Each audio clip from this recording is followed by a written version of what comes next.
ಈ ಕಥೆಯಲ್ಲಿ ಬರುವ ಪಾತ್ರಗಳು ಕೇವಲ ಕಾಲ್ಪನಿಕ, ಯಾವುದೇ ವ್ಯಕ್ತಿ ಅಥವಾ ವ್ಯಕ್ತಿತ್ವಕ್ಕೆ ಸಂಬಂಧಿಸಿದ್ದಲ್ಲ.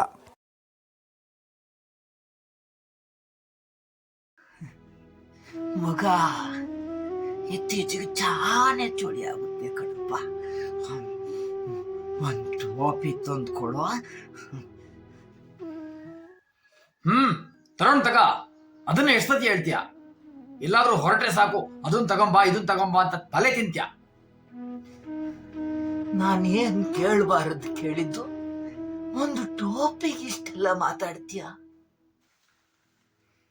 ನಿಂಗ್ ಟೋಪಿ ಹಾಕ್ಬೇಕು, ಒಂದ್ ಟವಲ್ ತಗೊಂಡ್ ಕಟ್ಕೋ. ಕಟ್ಕೋಬಹುದು. ನಿನ್ನ ಹೆಂಡತಿ ಕೇಳ್ಬೇಕಲ್ಲಪ್ಪ, ನಾನು ಮುಟ್ಟಿದ್ರೆ ಕೊಳೆ ಆಗುತ್ತೆ ಅನ್ಕೊಂತಾಳೆ. ಅದು ಒಲ್ಲಿ ಜಾರೋಗುತ್ತೆ ಮಗ, ಅದಕ್ಕೆ ಟಾಪಿ ತಂದು ಕೊಡು.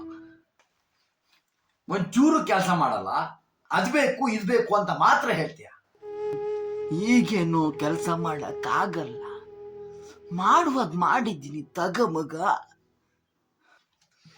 ಅದೇನ್ ಬಾರಿ ನೀನ್ ಕಿತ್ ಗುಡಾಕಿರೋದು ಮಗ ಅಂತ ಮಾತಾಡ್ಬೇಡ.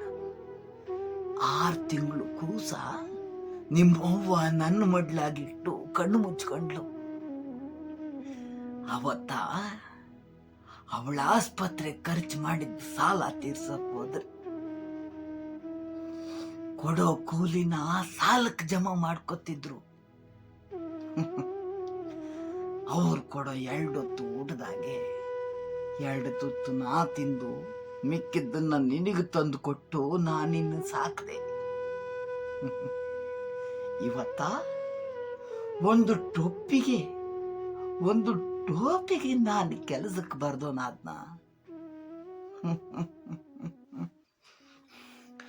ಪ್ರಪಂಚದಾಗೆ ಯಾರು ಮಾಡದೇ ಇರೋದನ್ನ ನೀನ್ ಮಾಡಿಲ್ಲ ತಗೋ. ಕಣಪ್ಪ, ಯಾರು ಮಾಡದೇ ಇರೋದೇನಲ್ಲ, ಆದ್ರೆ ಅವತ್ತ ಅದು ನನ್ನ ಜವಾಬ್ದಾರಿಯಾಗಿತ್ತು, ಮಾಡಿದೆ. ಆದ್ರೆ ಇವತ್ತ ನಿನ್ನ ಜವಾಬ್ದಾರಿ ನೀನು ಮರ್ತಿದ್ಯಾ. ಏನ್ ಮರ್ತಿರೋದು? ಉಣ್ಣಕ್ಕಿಕ್ಕಲ್ವಾ? ಕಣಪ್ಪ, ಇಕ್ತೀಯ, ಆದ್ರೆ ನಾನ್ ನಿಂಗೆ ಊಟ ಮಾತ್ರ ಇಕ್ಕಿಲ್ಲ.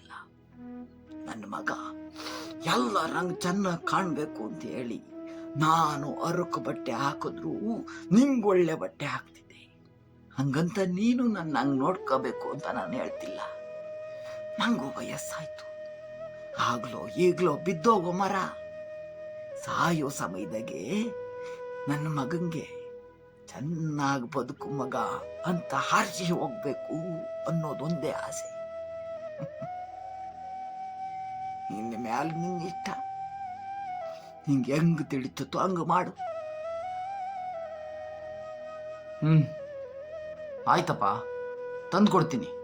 ಹೊತ್ತೊತ್ತಿಗೆ ಊಟ ಮಾಡ್ಕೊಂಡು ಮನೇಲೆ ಓಡಾಡ್ಕೊಂಡಿರು.